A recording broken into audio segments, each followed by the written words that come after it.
कीलकम शिव जी द्वारा निर्देशित। इस कीलक मंत्र के ऋषि शिव जी हैं, छंद अनुष्टुप हैं। इस मंत्र के प्रमुख देवता देवी सरस्वती हैं और श्री जगदम्बा की प्रीति के लिए ही सप्तशती के पाठ के अंतर्गत इसका विनियोग होता है। ओम नमः चंडिकाय। ओम चंडिका देवी को नमस्कार है। मार्कंडे जी कहते हैं, विशुद्ध ज्ञान ही जिनका शरीर है, तीनों वेद ही जिनके 3 दिव्य नेत्र हैं, जो कल्याण प्राप्ति के हेतु हैं तथा अपने मस्तक पर अर्धचंद्र का मुकुट धारण करते हैं, उन भगवान शिव को नमस्कार है।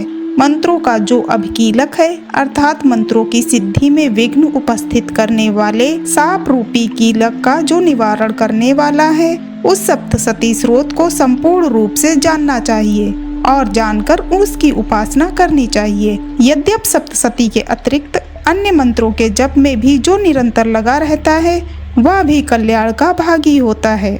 उसके भी उच्चाटन आदि कर्म सिद्ध होते हैं तथा उसे भी समस्त दुर्लभ वस्तुओं की प्राप्ति हो जाती है। तथापि जो अन्य मंत्रों का जप न करके केवल इस सप्तशती नामक स्रोत से ही देवी की स्तुति करते हैं, उन्हें स्तुति मात्र से ही सच्चिदानंद स्वरूपणी देवी सिद्ध हो जाती हैं। उन्हें अपने कार्य की सिद्धि के लिए मंत्र, औषधि तथा अन्य किसी साधन के उपयोग की आवश्यकता नहीं रहती। बिना जप के ही उनके उच्चाटन आदि समस्त अभिचारिक कर्म सिद्ध हो जाते हैं। इतना ही नहीं, उनकी संपूर्ण अभीष्ट वस्तुएं भी सिद्ध होती हैं। लोगों के मन में यह शंका थी कि जब केवल सप्तशती की उपासना से अथवा सप्तशती को छोड़कर अन्य मंत्रों की उपासना से भी समान रूप से सब कार्य सिद्ध होते हैं, तब इनमें श्रेष्ठ कौन सा साधन है। लोगों की इस शंका को सामने रखकर भगवान शंकर ने अपने पास आए हुए जिज्ञासुओं को समझाया कि यह सप्तशती नामक संपूर्ण स्रोत ही सर्वश्रेष्ठ और कल्याणमय है। तदंतर भगवती चंडिका के सप्तशती नामक स्रोत को महादेव जी ने गुप्त कर दिया। सप्तशती के पाठ से जो पुण्य प्राप्त होता है, उसकी कभी समाप्ति नहीं होती, किंतु अन्य मंत्रों के जप जन्य पुण्य की समाप्ति हो जाती है। अतः भगवान शिव ने अन्य मंत्रों की अपेक्षा जो सप्तशती की ही श्रेष्ठता का निर्णय किया, उसे यथार्थ ही जानना चाहिए। अन्य मंत्रों का जप करने वाला पुरुष भी यदि सप्तशती के स्रोत और जप का अनुष्ठान कर ले, तो वह भी पूर्ण रूप से कल्याण का भागी होता है। इसमें तनिक भी संदेह नहीं है।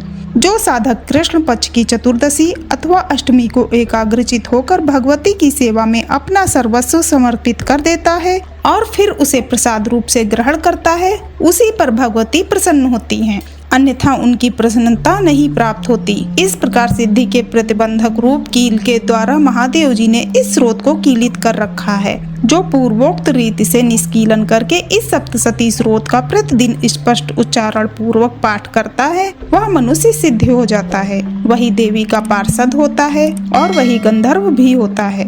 सर्वत्र विचरते रहने पर भी इस संसार में उसे कहीं भी भय नहीं होता। वह अपमृत्यु के वश में नहीं पड़ता तथा देह त्यागने के अनंतर मोक्ष प्राप्त कर लेता है।